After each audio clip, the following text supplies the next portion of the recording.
We don't have much time. I'm curious about fracking and your opinion on repealing Costa-Hawkins, but my primary question is about Prop 13 and whether or not you think Prop 13 reform, mostly been pushed by the Make It Fair coalition that would try to make large businesses and corporations pay more property taxes and not necessarily impact homeowners, is a good way to go. I've spoken to some groups like ACE about it, and State Controller Betty Yee and other people who I think are very politically aligned with you, so I'm just curious what you think.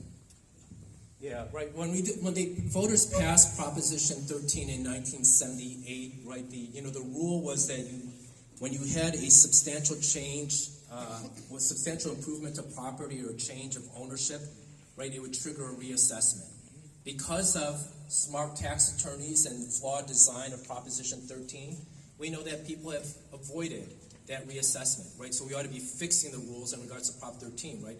You shouldn't have instances like the Dell case where you have a transfer of property, but they're smart enough not to trigger it all at one, or transfer 50% plus one at one time. So mine would be, once you do a cumulative transfer of 50% plus one, there ought to be a reassessment. So if you do 17% at one time, then you do 10%, you're 27, right? And then you get the 50% plus one, that ought to trigger the reassessment, right? So we ought to fix that flaw in that system.